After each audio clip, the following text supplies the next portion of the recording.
We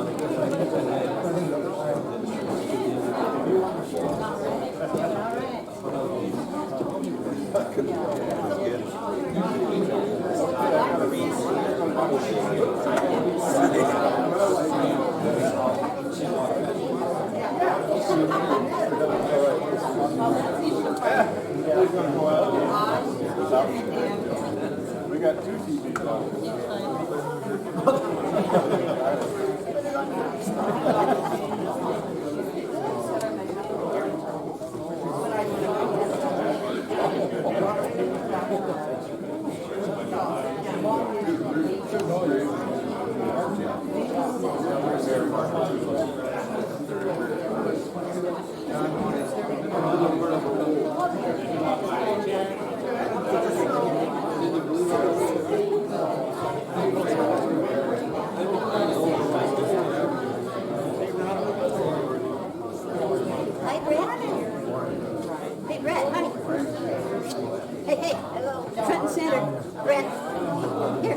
Oh, hi.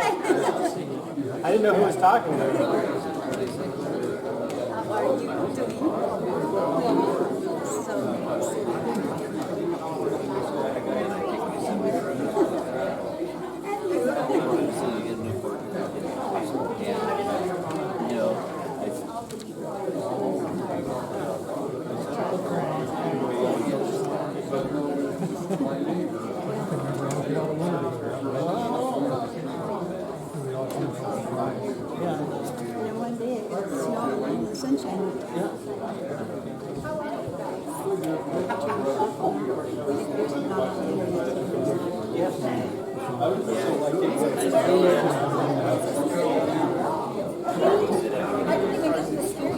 Where he wasn't straddled one on the side, he was on the top on his tippy toes. So I was like,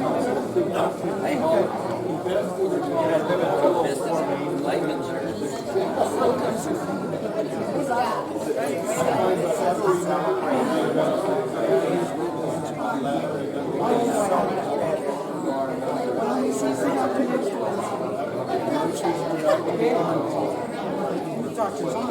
whose cat was it? My cat? Oh, was it cat? So that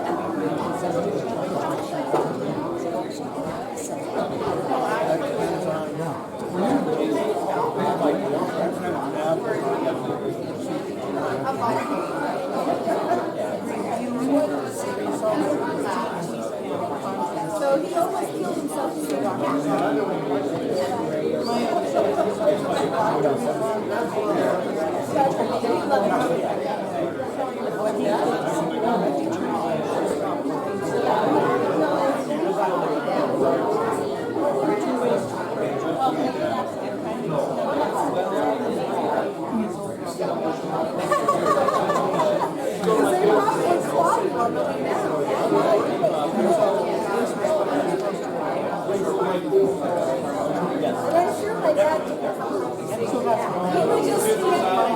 He would stand below and laugh.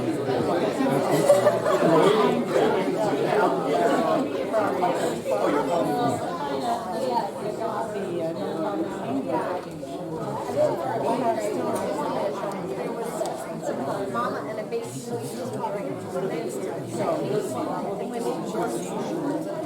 when he went, they were on the side of the trail, and he kind of played with some of the babies that were on the trail.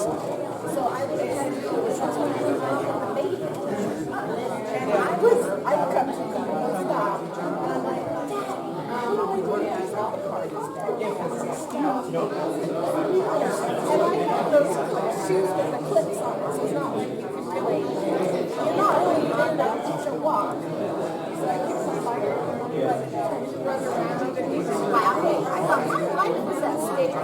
And he just thought it was funny. Then he waited for me to finish. Otherwise, he just left me.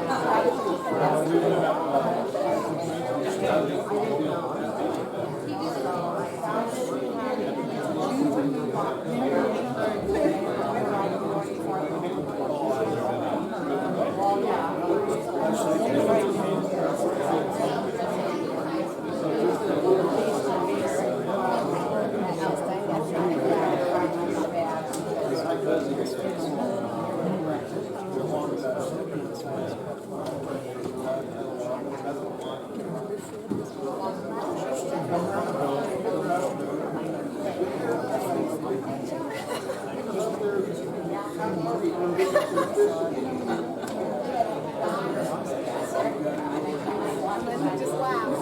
You guys all laugh.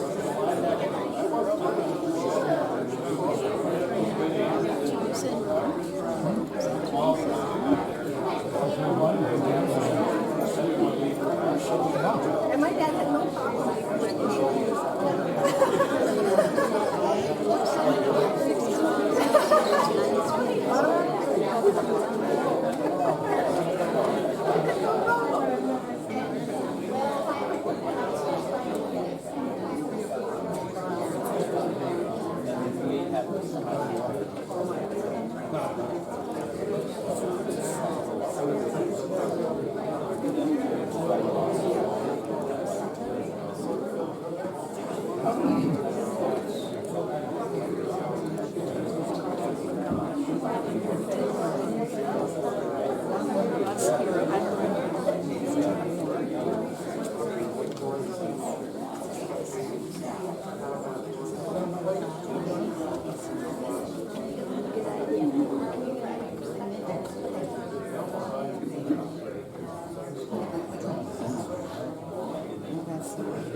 It's getting up, it's hard.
As we all know, Hoyt was a military veteran in World War II, and now we have the privilege of having an honor guard coming and respecting him.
you are able, please rise for the rendering of taps.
You may be seated.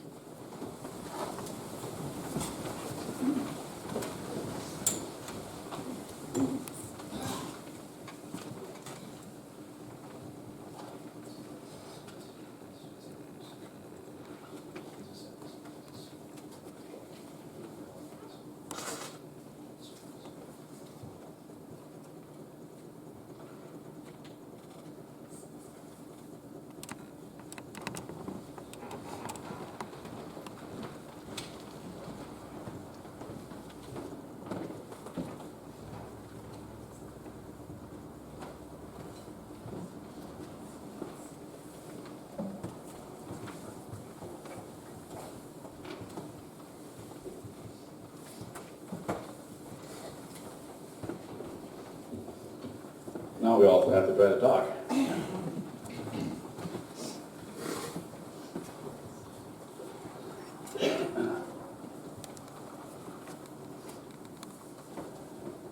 Oh, yeah.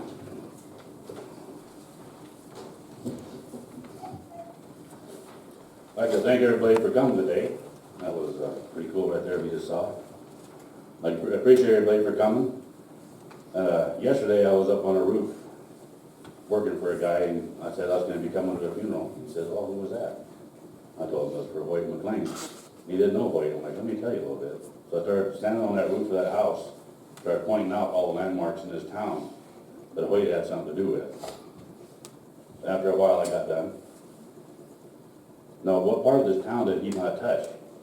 Then look out here. Here's the people out here. This is a fraction of the people he touched in his life. That was a pretty remarkable man. So thank you for coming. I appreciate all of you for coming. And we are here to remember Hoyt McLean, a pillar of the community and a lifelong member of this church. We lost Joyce in August, and now, as he would say, he is rejoicing. That's a long-standing joke. Hoyt was cheerful, fun-loving, caring, God-fearing, not perfect, but a sinner saved by grace. A message he passed on to many. As we continue to remember Hoyt and some of his grandchildren, we'll read a few highlights, anecdotes compiled by the family of his 94-and-a-half-year life.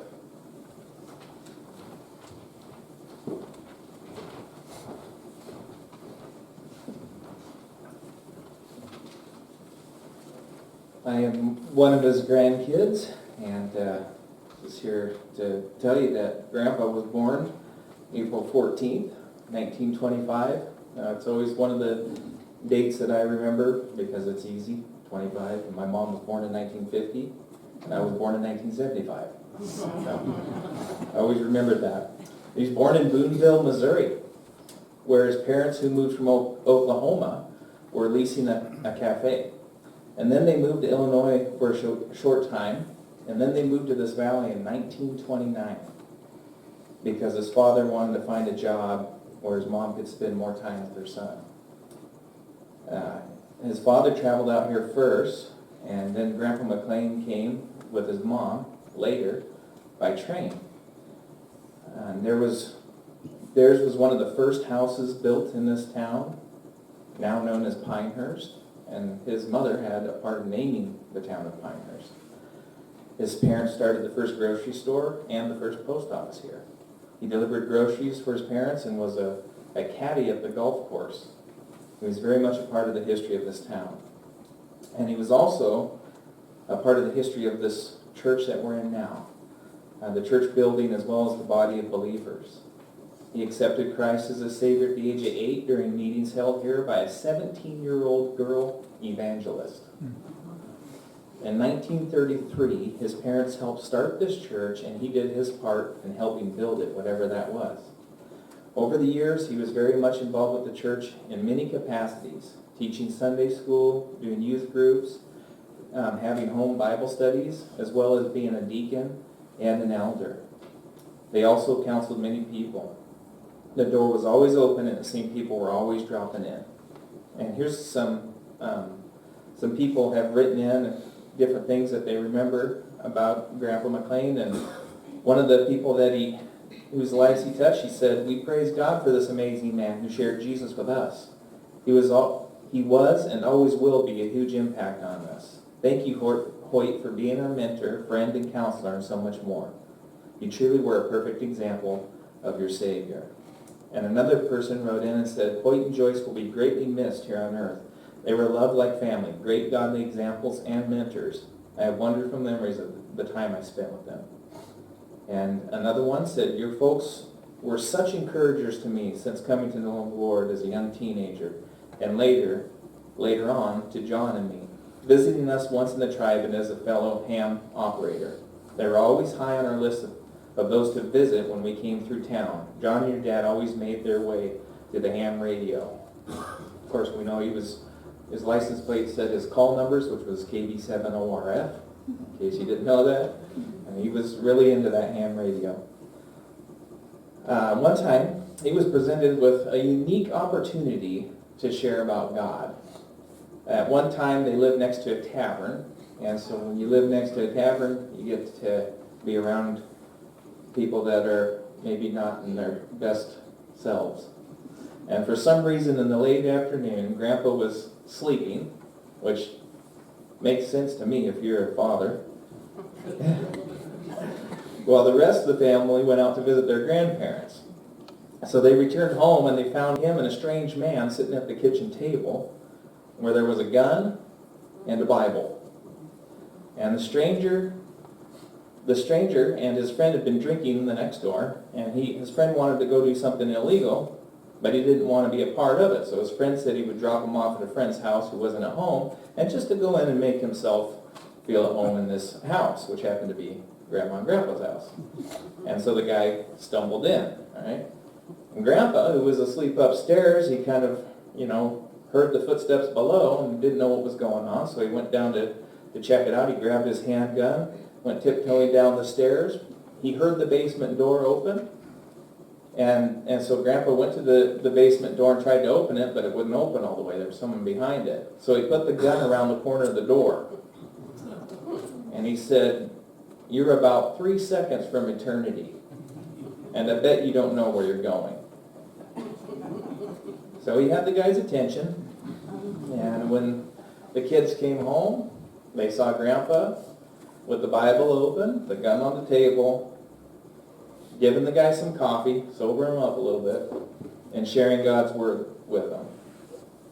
I think that's an appropriate story. I'm thinking about Grandpa always looking for opportunities to share with people the things that were most important to him, and he never missed those opportunities. He was consistent with it all the way. In fact, when both Grandma and Grandpa were in the nursing home in Pacifica back there, and Grandma was having a real difficult time and just really unhappy.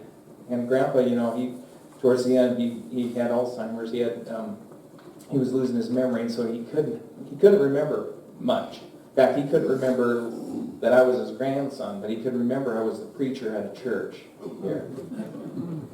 And one of the things he said when Grandma McLean was having a real tough day and she was crying and different things like that, he didn't understand that was his wife all the time. He wasn't always making that, but he told me, he said, what she needs is the Lord to come back.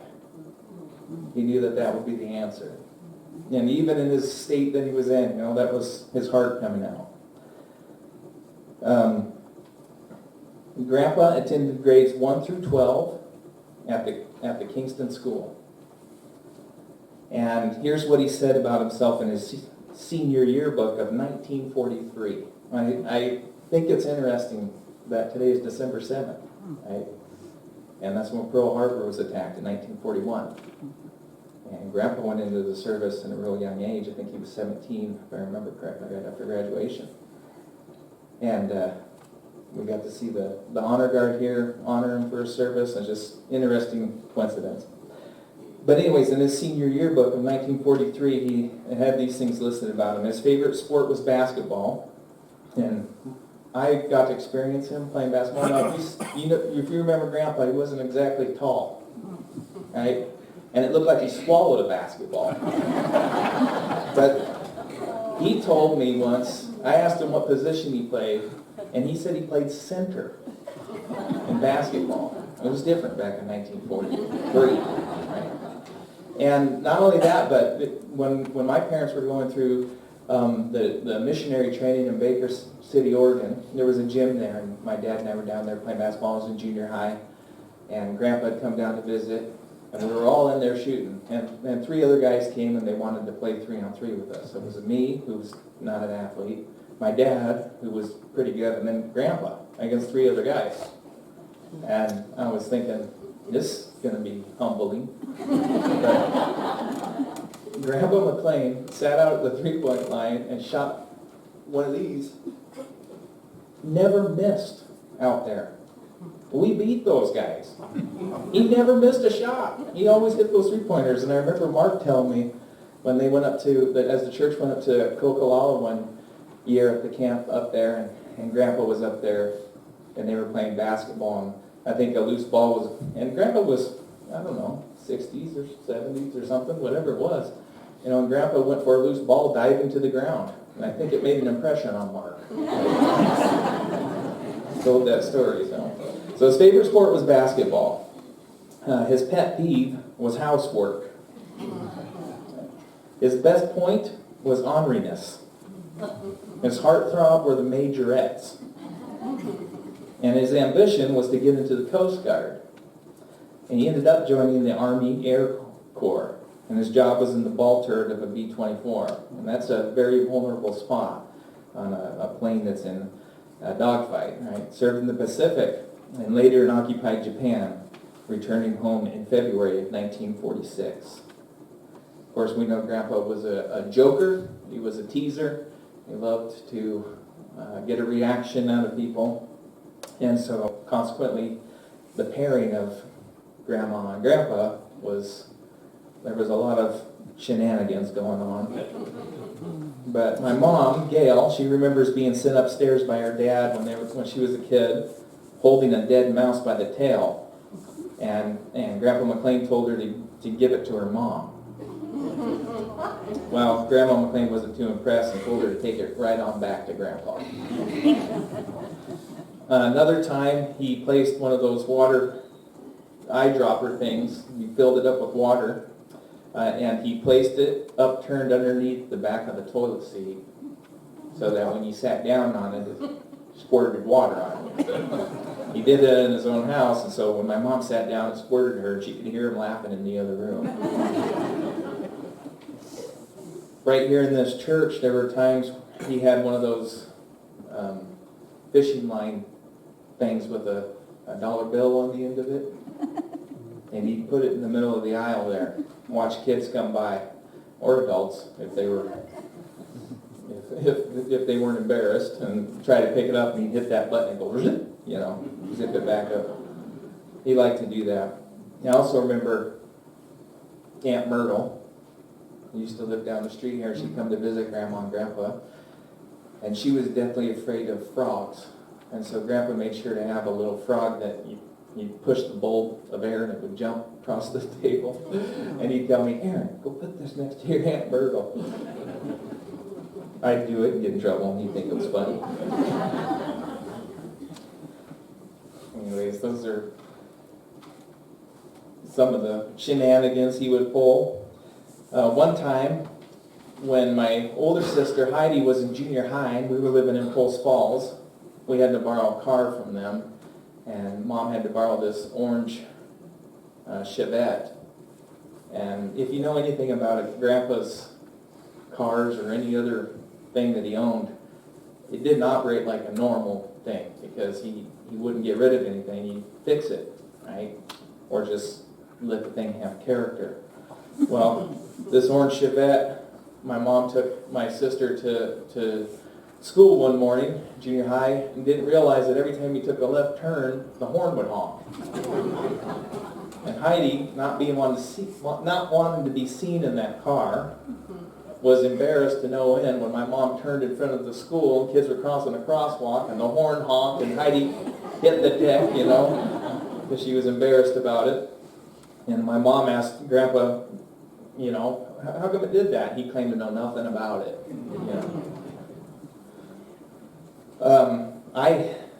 Brett and I, my cousin, after we graduated from high school, we came back here and we lived across the street in one of the houses that Grandma and Grandpa owned. And he had a lawnmower there that he let us use to mow the lawn there. And the thing about that lawnmower is, I didn't think it worked. But asked Grandpa to come over. I told him, your lawnmower doesn't work. He's like, yeah, it works, So he comes over and you had to pull the spark plug part way out, turn it 45-degree angle, pump something here, and put a Band-Aid on the end of it, and somehow it would start up when he was there. But there was, 6 or 7 different things you had to do to try to get that thing to start. To him, it worked perfect. To us, it had a lot of character. One summer, my mom recalls a story when she was a kid, and she heard voices outside her upstairs window. So she crawled over to the window and peered out the side and saw 2 teenage boys standing in their lawn talking. And every time a car would go by, they would hide behind the bushes by their house. So she went and told Grandpa McLean what was going on. He grabbed his handgun, he loaded it with blanks, he leaned out his bedroom window and he shot those things. Shot the blanks. And when the boys heard that, they wasted no time and got out of there. My mom saw the whole thing going on and didn't realize that kids' legs stretched that far. Because they were on a dead sprint. But Grandpa McLean had told her that every time he saw those boys, after that, they'd always say, hello, Mr. McLean, how are you today? Eddie Haskell-like. And they'd never taken the time to talk to him before. So I have a lot of good memories of both my grandparents. They had a big impact on my life. They took care of me when my parents were missionaries in Mexico. I was up here graduating from high school. We depended on them for everything. They gave us a place to stay. They let us borrow their car. They took me to the doctor when I was deathly ill. Didn't have anybody else here. Grandpa McLean took me there. One interesting thing, when Brett and I was renting the house from them, Grandma and Grandpa would pop in at any time. They wouldn't knock or nothing because it was their house. We were renting it from them. So you'd always have to be on standby. And the first thing Grandpa would do in the summertime is coming in there is he'd say, it is hot in here, you got to get a cross breeze going. And he'd open up the back door and open up the front door, and then he would leave after that. I don't know if it was just 2 bachelors kind of stumped the place up, that's why he needed a cross breeze or what. But a lot of great memories of my Grandpa McLean.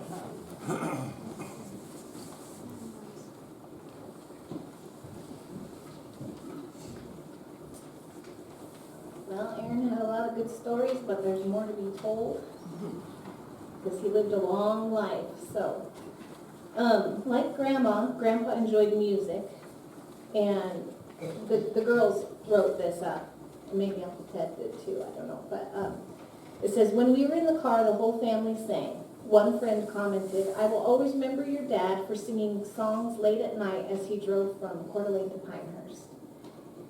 He worked at various times in the mines and also liked to operate big equipment. He was known to be able to sleep almost anywhere, and on one occasion, Scott was working a night shift at the Bunker Hill zinc plant on the roaster floor with his father, who was the shift boss on the shift. Scott and his father decided to walk down through the leach department and then through the mud mill to the Burke filter where Grandpa was working. Scott's dad wanted to see how the shift had gone for him. When Scott and Norman came to the Burke filters, they found Grandpa fast asleep on a pile of old gunny sacks. Norm commented, "He must have had a hard shift and is all worn out." Another time, Scott had asked Grandpa to go hunting with him up Trapper Creek on the East Fork of Pine Creek. Scott had no one to go with him and he didn't want to go by himself.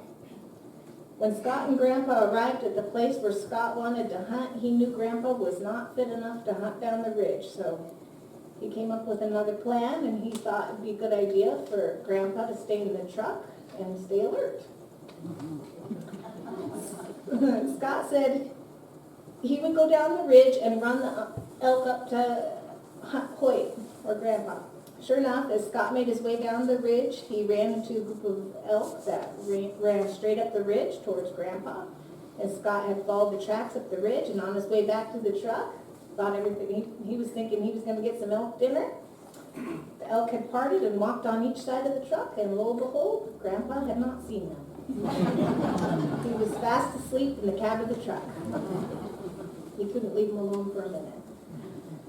Grandpa had a milk route for a few years, delivering door to door. As he worked, he was frequently known to drink buttermilk from the carton, and that made Aunt Debbie shudder. One of the family's benefits was having a freezer full of ice cream in the garage, and they could eat any time, which was especially useful during the summer to take advantage of the myriad of products there: popsicles, fudgesicles, ice cream, sandwiches, and drumsticks. That's where he got the basketball. Uncle Ted worked regularly with his dad on the milk route, and his sisters all got to take their turn along the trips to help too. Their cousin Sherry remembers accompanying my mom, Gail, on the milk route in the summer. She said, "I don't think Gail had fun, but I sure did, jumping in and out of the delivery truck. One time I almost fell out. We had a good laugh." Uncle Ted recalls one winter his dad backed the milk truck partway up this steep, icy 2nd Street in Kellogg into a customer's driveway. He told Ted to grab the 2 gallons of glass jugs of milk and hurry. As he is tapping the brake to keep it from sliding sideways down the hill. In his hurry, you never can be in a hurry when there's ice.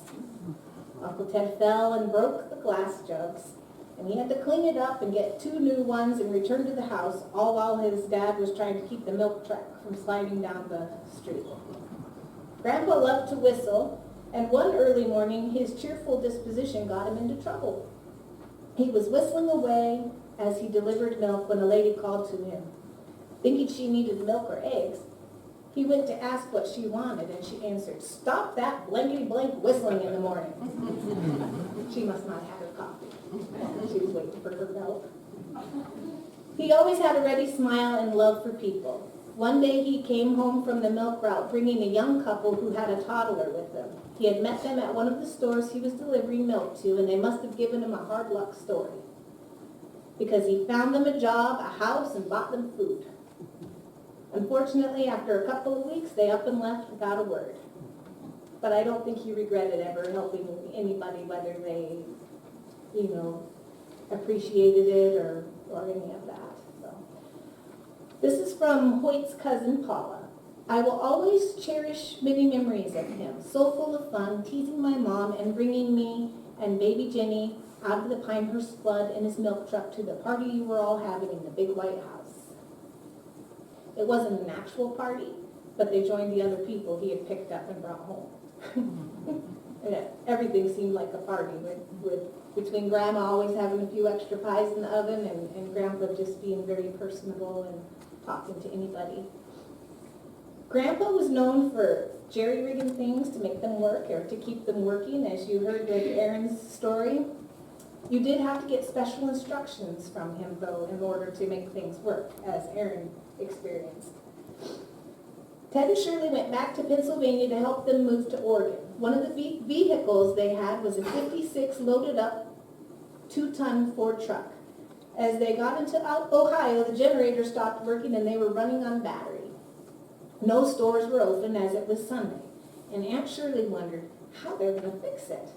Well, Hoyt asked for a bobby pin, and Shirley just happened to have one. So Grandpa used that to make a spring for the brushes on the generator, and they finished their journey across the U.S. on a bobby pin. After that, Aunt Shirley truly believed that Grandpa could fix anything. You would think Uncle Scott,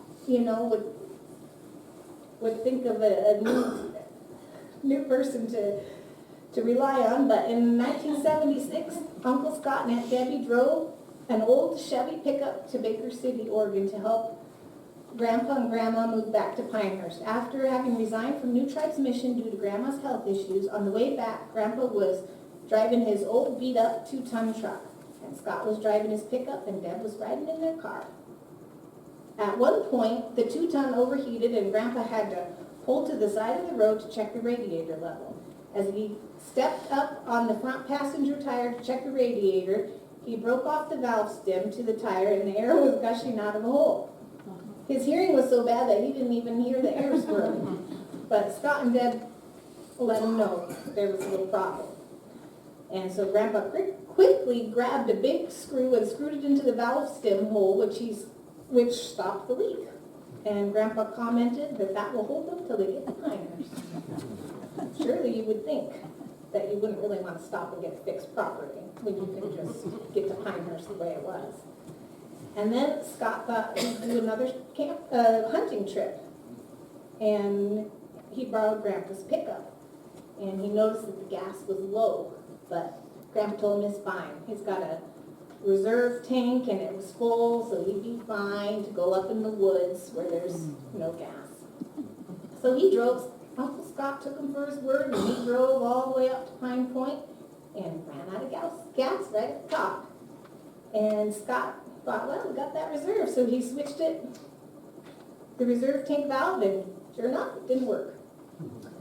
So Scott ended up getting a lot of exercise that day, and he walked all the way down, then walked down the East Fork of Pine Creek and found Grandpa and said, listen, I ran out of gas. And Grandpa said, there's a reserve tank, it was totally full. But he forgot to tell him of some of his jerry-rigging ideas, which was that he had, I unhooked the reserve valve and then rigged it up to another switch under the dash. And so Scott was supposed to know that, but he forgot to tell Scott. So made for good stories for us, and not so much elk dinner for the Rosses, but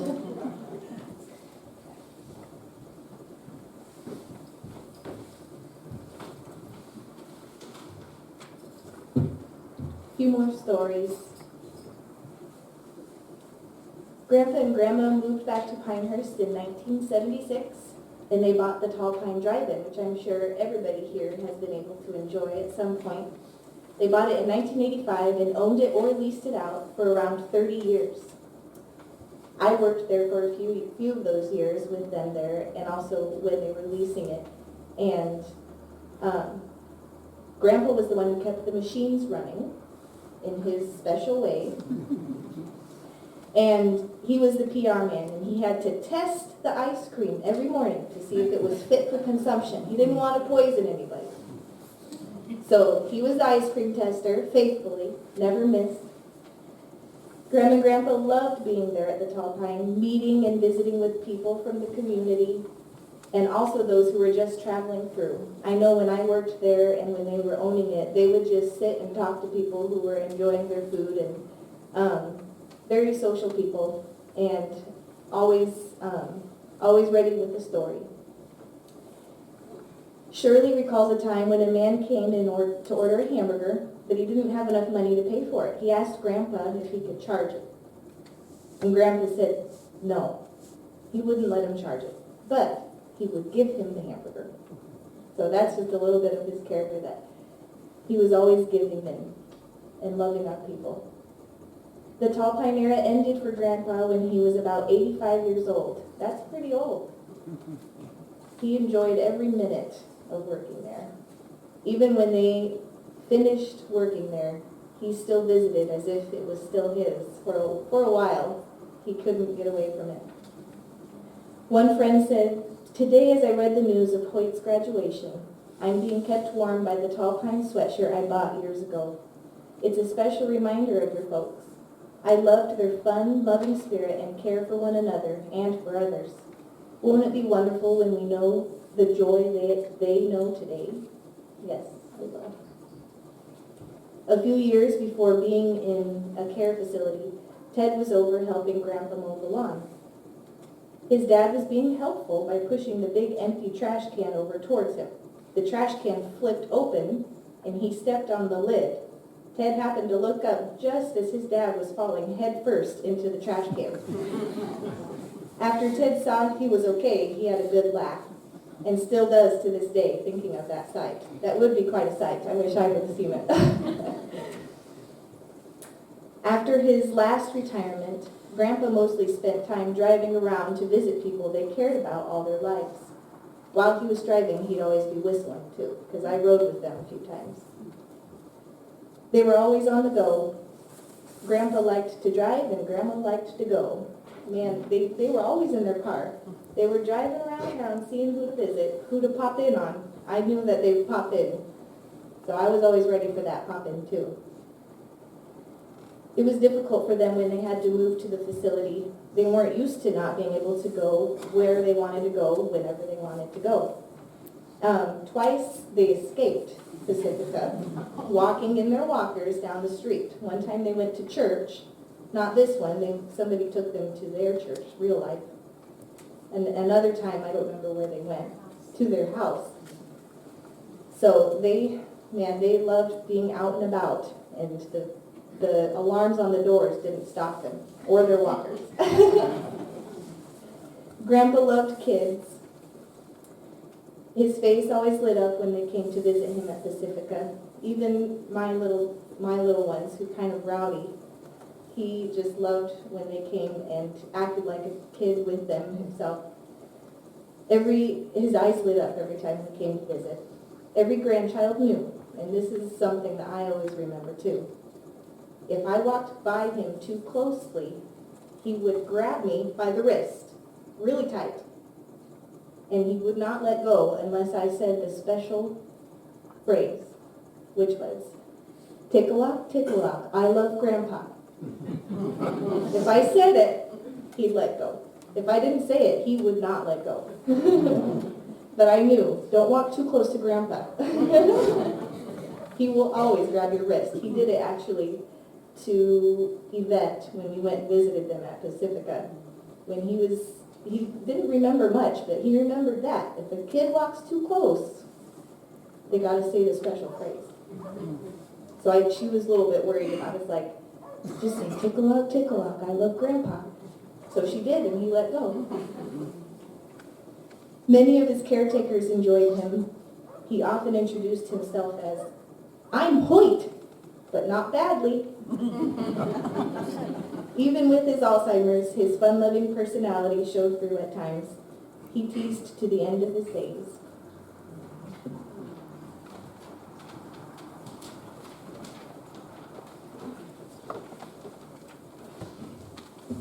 Now, Mike Quantz, a longtime friend and representative of Ethnos 360, will share. Don't worry, I'm not going to preach, but this Bible holds some things that I might need. Loved Hoyt. You know, when we'd heard already that he passed on to be with his Savior, you know, I'd heard a day or so before, and I almost never read the Sunday paper. But it comes, it comes, because that's one of the special things that happens. And so occasionally I'll look at an ad or something. But one particular day, and this had happened, ironically, the last time for Joyce as well, when her obituary was in the paper. But I opened up, and I barely read the paper, let alone the obituary. It's not like it's, the funnies or, something important. But I happened to open it up, and I was going through it, and there, right in the corner of the page, was that face of Hoyt that just brought a smile to my face. As I read that, I realized I had one big regret, and that's that of all those experiences that he had down through those years of his life, I never really got to talk about a lot of those with him. There were more things we talked about in ministry and even ham radio, because I was a ham operator down in Bolivia years ago. But, well, I'll tell you a little bit more about that. But there's a few others that have written some tributes and just a little bit more background as well. In the early 1960s, as a couple, Hoyt and Joyce, were actually challenged. I guess they would have been in their early to mid-40s. They were challenged to go to the mission field, to those who had never ever had a chance to hear what Jesus had done for them. They had a burden for those that had never heard that. And if you were to ask them, they would tell you. They knew there were still over 2,000 different language groups waiting to hear that good news. They didn't have a church or churches around town like we do, or a possibility of getting a Bible at a Walmart or whatever it was. They didn't have anything written down. And that spoke to their hearts. And, I can't help but think today that the very thing that they lived for and that motivated them to then go on into the training was what happened even in yet another group that they would never have probably heard about in those years. And that's what happened earlier this week amongst the Kaje people of that country, Papua New Guinea, where for the first time in the history of the world, after being there, those Kaje people being there, being taught God's word from the very first time in the history of the world, they heard that Jesus had come down from heaven, down to be born as a babe, which we remember especially this Christmas time, don't we? But then to live here on this earth, and then to die on the cross to pay the penalty for their sins, and then not only to stay dead, but to rise again and provide salvation for all those who believe that and that trust in him. And, that was something that the Kaje people heard, I think it was on Monday of this week. And, since that time, a number of those people in that very remote village have now trusted Jesus Christ as their personal Savior. And Hoyt and Joyce, that's what motivated them. The opportunity for those people to hear for the very first time what they've been missing out on, that we so take for granted, don't we hear? It's a message that we can hear over and over, and yet we should never get tired of it, because that is why we are here today. And that's why we're honoring Hoyt, as we did Joyce here a few weeks ago. Can't help but think that as the best way to honor the memory of Hoyt would be for anyone that is here today to put their faith in that same Lord and Savior that Hoyt and Joyce did. Wouldn't that be a timely opportunity for us to know, to assure our eternal destiny, and to know we'd also be able to look forward to joining Hoyt and Joyce in heaven someday? Well, Hoyt and Joyce, after being challenged, they headed off to what was at that time the New Tribes Bible School. Now, of course, it's called Ethnos 360 Bible Institute. But they headed off there, and then mission training. Later they served in two of the training centers in Rochester, Pennsylvania, and Baker City, Oregon, over a period of 9 or 10 years. And I think most of us in the mission considered they were a part of the mission a lot longer than that, because of their comings and goings and stepping out for health reasons or whatever. But they seemed like they were a part of us all those years, even after they came back here to Pinehurst, because of their involvement in so many ministries around the world. Missionaries that had gone, in many cases, right from here in Pinehurst, and of course in the lives of their own family that went. And so there are some tributes here. From one that, if more people would have known about this opportunity to share some of their memories, I think we would have had a lot more tributes like this. But from Ken Gutwein, who served in our mission for many years, he served on staff with Hoyt and Joyce, and he said, "I've had Hoyt on my mind so much since I heard of his passing. Brings back so many wonderful memories. Working with them in Pennsylvania were some of the most enjoyable years we had in ministry. I think Hoyt was, in many ways other than my brother, the closest friend I ever had. We faced some really challenging hurdles those days, both in the physical plant, which we were still developing, as well as personnel issues. One way we were able to find some release from the stress was to go out and operate the excavating machines. I recall Hoyt knocking on my door, and when Leanne, his wife, answered, he would say, "Can Kenny come out to play?" So I would run the backhoe and Hoyt the bulldozer as we played together. Then back to the weightier matters. And I know that others, like Dan Tobby and others that have mentioned those fond memories as we've talked to them about times with Hoyt and Joyce.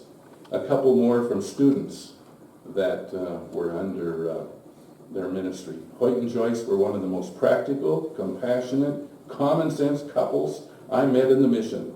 When I first met him in Baker, Oregon boot camp, it didn't take long for me to realize his heart for people. I've always had a great appreciation and respect for both of them. And another, I loved your parents so much. They were the sweetest and most caring boot camp leaders. They left a lasting impact of love. Their love for the Lord showed in everything they did. Heaven's reunion will be so awesome. And a lot of exclamation points after that. And you know, we know that when you get up in years, you do get to be a little bit forgetful, as were Robbie, Hoyt, and Joyce, at the end. And that is something that's starting to attack many of us as we get older in years. But I carry in my Bible an article, and I'm sticking to it because it's according to scientific research. It says being forgetful could be a sign you are unusually intelligent. So if I forget what I'm going to say, I just pull out that article right there. I don't know who wrote it, but it's according to a scientific study. But let me just say, when you can remember something for 45 years, it somehow made an impact.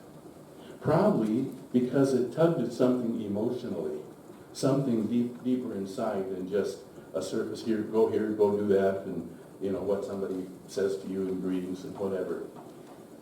Gwen and I first met Hoyt and Joyce, even though I grew up here in the Northwest, which is west of Spokane. We first met them when we pulled into the Rochester Mission Training Center there in Pennsylvania in the winter, January of 1974. Not a great time to travel across the country and arrive there, but we did. And I know that the special memory that I have, I may have mentioned it at Joyce's memorial service as well, but it happened somewhere along that first semester because obviously that summer when we were in jungle camp is when Hoyt and Joyce left to come out west to Baker. And I know that was definitely because of all Hoyt's experiences and background, that was not just a casual thing. He was appreciated and valued, and really they knew that in opening up that training center in Baker that had never been used as a training center for us before, it was going to take somebody like them. But we didn't know that when we were there. And you know, when you're in a training center, it seems like the staff are these who, you know, they've arrived, they're way up here, and we as students, you know, we don't have been married for like 5 months, and you know, we were kind of a lot to learn, a lot to get hold of, and we've been facing some of that and realizing, wow, we were going to go to the mission field. You know, we had some needs we had to take care of, even though we thought we were, you know, really, you know, prepared. But I remember one o'clock one afternoon, about 5 till 1, almost time for work detail. We'd finished our noon meal there in that apartment that was just painted concrete block walls. And we were about as far away in the apartment building as where Hoyt and Joyce lived in the house. But there was a knock on the door, and I think because you never knew when you were going to get an inspection in your apartment, I think I might have been quickly stuffing dishes in the oven to kind of get them out so that nobody saw them when they came in to check our apartment, to make sure we hadn't left a mess.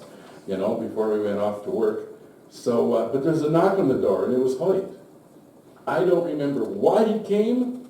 I don't remember what he told us afterwards, but I do remember this in the course of the discussion, as I must have said something about, wow, we're not sure we're going to make it, whatever reason. Can't even remember all that. But he said this. He said, we're not here to weed you out. We're here because we love you. Now, he went on and said other things, but that's what I remember. 45 years ago, over 45 and a half years ago, obviously struck a chord. And you spend time around Hoyt and Joyce, and you still would know they loved you. And that's the wonderful thing about any of you that really got to know them. Now, joking, sometimes you couldn't tell if they were serious or joking. And sometimes Hoyt would smile when he's really serious and told you something. And other times you weren't sure, but you knew they loved you. And that's what counts. Do you know that the legacy, even with the Kage people, that they're now, the Kage, when they pass into eternity, those who know and love the Lord, they're going to see Hoyt and Joyce in heaven.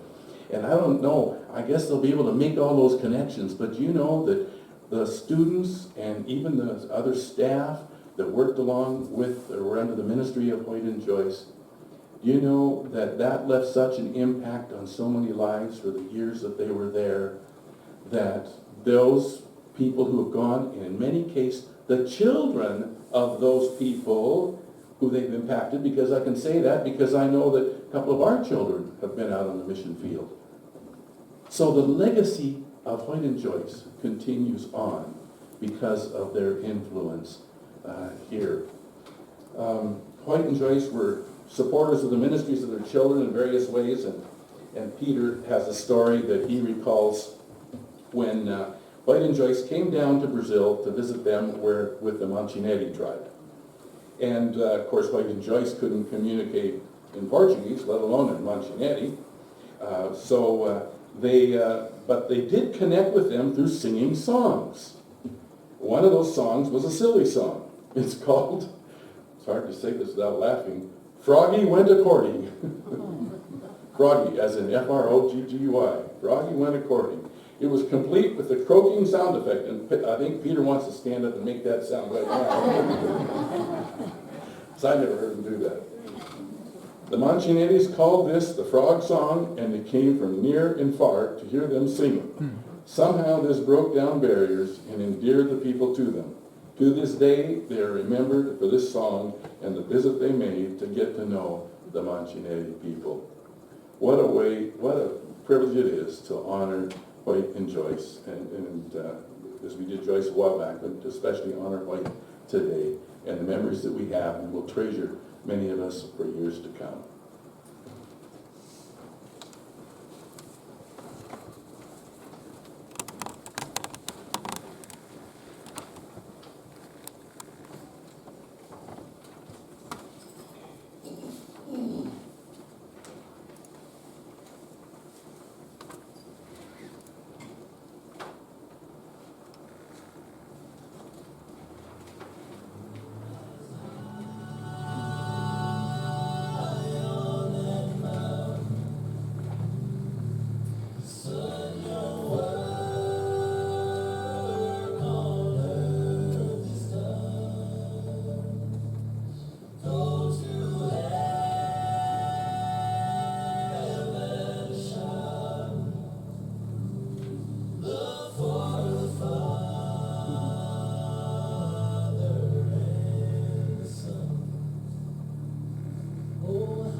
trumpets play and the angels sing every sweet refrain of amazing grace, and the heavens hands opened up the good, and the children danced when they saw your face, as happy as they were to see you coming. I was just as sad to have to watch you go. Oh, but knowing what I know about heaven, believing that you're all the way home, knowing that you're somewhere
Quite an amazing life, wasn't it?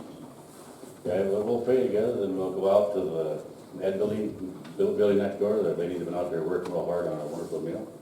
So let's look to the Lord together. Lord, we thank you for White. We thank you for his 94 and a half years that he got to serve you here. And thank you just for the many thousands, maybe even hundreds of thousands of lives that he touched with his during his time here on this earth, Lord. But you just also thank you for just his service to his country, and this the undying service he had to his wife, and the example that he gave each one of us how to live, how to treat the people around us, Lord. We help them just be a role model for all of us as we live our lives. Help us be able to learn how to treat our wives and our children, our grandchildren, our great-grandchildren the way he did, Lord. Just thank you for that.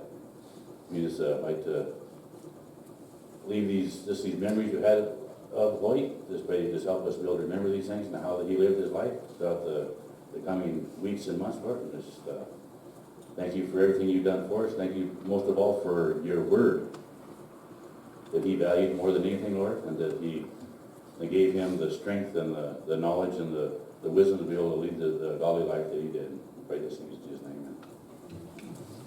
So now, as Lloyd would say, carbolic acid. And you all know what that means, right? That's get by in any old language. I didn't know exactly what carbolic acid was, so I had to Google it. It's a deadly poison. If you drink it, you die. Carbolic acid. Get by in any language.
last but not least,